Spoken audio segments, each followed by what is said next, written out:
Hello tout le monde everybody, comment allez-vous bien? Ben moi je vais very good. Aujourd'hui c'est la super forme, alors je sais pas comment ça se fait, mais il y a des jours comme ça. Hein. Je vais vous parler en 3 vidéos de mes plumiers Kipling. Alors, non seulement de ça, mais aussi dans une des vidéos de la calligraphie que j'ai commencé. Dans la deuxième, je vais parler des petits dessins à la japonaise. Pour celles qui ont vu mes autres vidéos, j'en parlais déjà. Et dans la troisième, là ce sera du matériel de bureau, donc ce sera relativement simple et ça viendra plus tard parce que j'ai pas encore fini de la remplir comme j'aimerais bien. Bon. Parlons du plumier Kipling. Alors, ça s'appelle en anglais 100 Pencil Case. Et il l'appelle comme ça chez nous aussi. Alors, je vous explique un truc quand même. Et je fais un grand cocorico.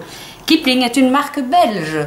Et le logo a même été dessiné par une de mes connaissances. Et je suis trop fière. Ça existe depuis longtemps. Ce plumier-là, je l'ai depuis 15 ans. Oui, mesdames, 15 ans. Mais je suis quelqu'un de très soigneux avec mes affaires quand même. Il faut le savoir. Même si je suis bordélique, je suis quand même soigneuse avec mes affaires. Bon, alors, c'est quoi ces fameux plumiers Kipling? Alors, les plumiers Kipling, en tout cas ceux-là, ce sont des plumiers d'une grande résistance, vraiment. La matière ici, c'est un genre de nylon relativement épais. Vous avez une tirette en espèce de plastique relativement épais aussi. Et vous avez au bout de la tirette un petit machin pour l'attraper, un petit, je ne sais pas comment on appelle ça, petit caoutchouc préhensile. Voilà, donc pour ouvrir la tirette. Et vous avez toujours le petit singe, bon certains l'enlèvent, moi j'aime bien le laisser, qui est le symbole de la marque. Le petit singe, c'est un petit gorille d'ailleurs je crois. Alors chaque gorille théoriquement a un nom, voilà, ici c'est Dorothy. Et les prénoms qui sont donnés aux singes sont des prénoms des personnes qui travaillent chez Kipling. Voilà, donc moi j'ai Dorothy. Et alors en plus de ça, regardez, il y a mon chien qui a bouffé la main. On peut mettre même son pouce dans sa bouche, théoriquement. Mais comme il a été mordi, oui voilà. Bon oui, gadget, je sais. Bon, peu importe. Venons au principal.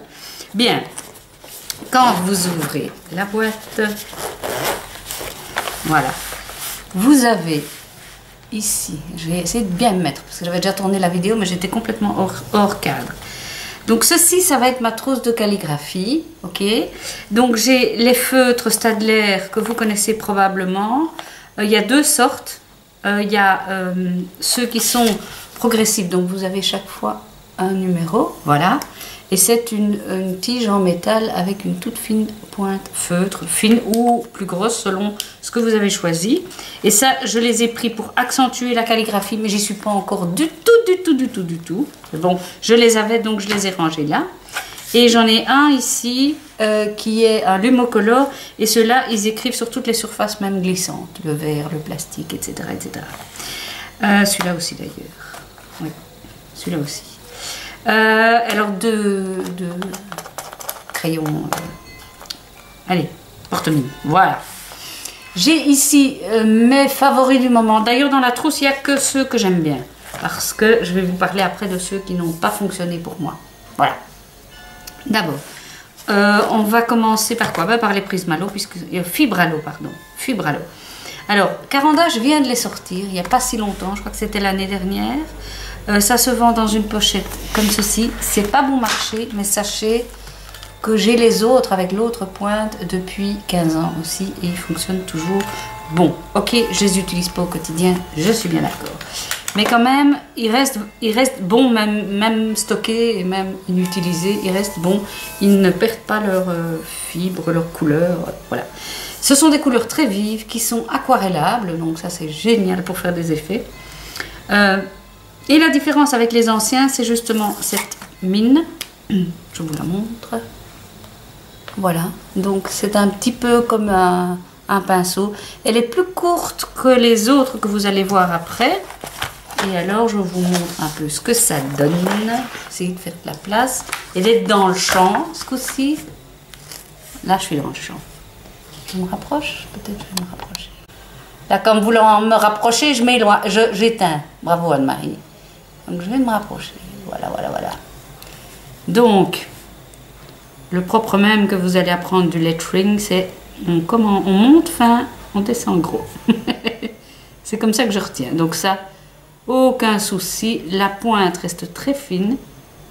Regardez, on peut même avoir du tout fin si on veut. C'est une pointe qui ne va pas bouger du tout. Elle reste telle qu'elle, même en faisant beaucoup de lettering. Voilà. Hop là. Alors, d'autres marqueurs que j'ai vraiment découvert et apprécié vraiment beaucoup, ce sont les marqueurs de chez Stampin' Up. En fait, à la base, rien ne m'aurait amené à acheter des marqueurs Stampin' Up parce que voilà, j'ai pas l'impression de ne pas avoir d'utilité. Mais j'ai acheté du matériel, c'était un lot à une de mes amies, Myriam, coucou. Et je me suis dit, bon ben voilà, je vais les prendre. Et au moment de faire de la calligraphie, je me suis dit, ben mince, ceux-là, ils ont aussi une pointe broche, comme on appelle ça. Elle est un peu plus longue que les autres et ils sont top. Vraiment. Et alors, ce qui est bien, c'est qu'ils sont très... comment je vais dire ça? Très inky. Il y a beaucoup d'encre qui vient. Donc, franchement, et là, on peut faire très fin aussi, hein, vraiment. Et c'est aussi une pointe qui ne va pas bouger, mais du tout. Donc, un peu plus souple que les premiers. Donc, c'est une question d'habitude. Hein. Là, quand vous allez faire la calligraphie, vous allez aimer plus ou moins certains marqueurs parce que la mine est plus souple ou plus dure, ça dépend. Mais ça, c'est chacune qui aimera ce genre de choses. Les autres, dont on parle presque dans tous les tutos de calligraphie, ce sont les Tombow Dual Point, je crois que ça s'appelle. Oui, je crois que c'est ça. Voilà. Et là, franchement, ceux-ci, je les ai depuis une dizaine d'années. Je les ai pas beaucoup utilisés, je vous le concède, mais ils sont restés mais frais comme au premier jour. Vraiment, aucun souci. Même chose, très inky, très... ouais, non, franchement... Vraiment, je les aime tous. Ils ont tous des propriétés différentes. Si je devais aller du... Attendez, je vais remonter un peu, voilà. Si je devais aller du plus souple au moins souple, je dirais que le Stampin' Up est très souple, puis le Tombow et puis le Caran d'Ache. Mais ça dépend vraiment de ce que vous voulez faire, de la taille que vous voulez donner à vos lettres, etc. Mais ça, bon, on en reparlera si ça vous intéresse. Et enfin, les derniers, qui ceux-là, je ne les ai pas encore beaucoup utilisés parce que pour le moment, je travaille encore beaucoup en grand. Ce sont les Touch Pentel Touch de Pentel, donc, vous en doutez bien, qui ont une mine comme ceci. Donc ça, c'est pour vraiment écrire en plus petit. Hein, c'est vraiment beaucoup plus... ça dépend de ce que vous avez envie de faire. Si vous avez envie de faire quelque chose d'écrire en grand, d'écrire en petit, de faire des tableaux, de faire une lettre, voilà.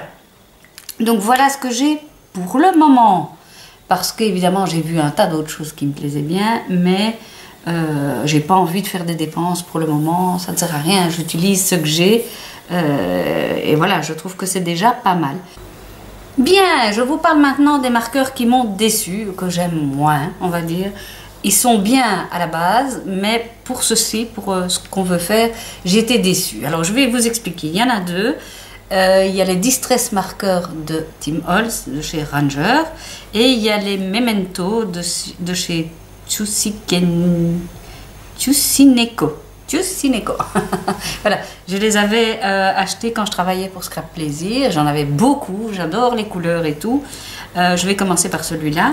Alors, il fait très bien son job, il n'y a pas de souci. Donc, voilà, la pointe redevient fine, on sait la faire très fine. Vraiment rien à dire de ce côté-là. Mais le souci que j'ai rencontré, moi, pour ma part, c'est que au bout d'une dizaine de lettres, il commençait à devenir sec. Vraiment, il n'écrivait plus. L'encre, c'est comme un vieux marqueur, quoi, je vais dire. Voilà, comme s'il était usé. Or, ça fait qu'1 an que je les ai. Donc, je trouve ça extrêmement décevant. Surtout que j'en ai une tripotée, que je m'étais dit, chouette, je vais pouvoir travailler avec ça. Mais non. Alors, est-ce que c'est moi qui ai eu à la base des vieux marqueurs, entre guillemets? J'en sais rien. Mais toujours est-il que j'ai été extrêmement déçue par ceux-là. Maintenant, Faites-moi savoir, peut-être pour vous ça fonctionne, peut-être pour vous il dure longtemps, je ne sais pas comment ça se fait, la faute a pas de chance ou autre chose, mais sinon, pour s'exercer, ils sont vraiment bien, quoi. Moi je les garde quand même sous le coude, parce que comme il faut beaucoup s'exercer, ben autant les user jusqu'à ce qu'ils soient usés, mais c'est un peu décevant, voilà. Et le distress marker, alors là je vais me rapprocher, oui bien Marie, décidément je suis vraiment pas au point avec ça, voilà. Et vous montrer la pointe. Et comme vous voyez, elle est un peu tordue. Et en effet, donc j'essaie de rester bien dans le champ, voilà. Donc quand vous commencez à tracer, ça va, elle trace fin, mais regardez. Hein. Si je le garde dans la position, voilà, elle s'écrase, je ne sais pas si vous savez le voir. Et si je veux redevenir, rattraper le bout fin, je dois tourner le marqueur. Donc, honnêtement, ça donne pas trop envie de travailler avec ça, parce que si on doit, déjà qu'on doit contrôler sa main, mais si en plus on doit contrôler la mine, c'est pas intéressant. Alors j'adore moi ces marqueurs là pour autre chose, voilà, parce que ils ont beaucoup de jus aussi, comme on dit, beaucoup d'encre, ils sont très fluides, très souples, etc. Mais pour ceci, moi je dirais non. Alors, je vous invite maintenant à me rejoindre dans la deuxième vidéo, dans laquelle je vais vous parler de comment j'ai commencé mes exercices de calligraphie et ce que j'ai utilisé comme outil au début justement pour faire mes premiers essais de calligraphie. Je vous mets le lien en haut à droite pour aller voir cette vidéo sur la calligraphie, mes débuts en tout cas en calligraphie. Je vous embrasse bien fort et je vous dis à bientôt pour la prochaine vidéo.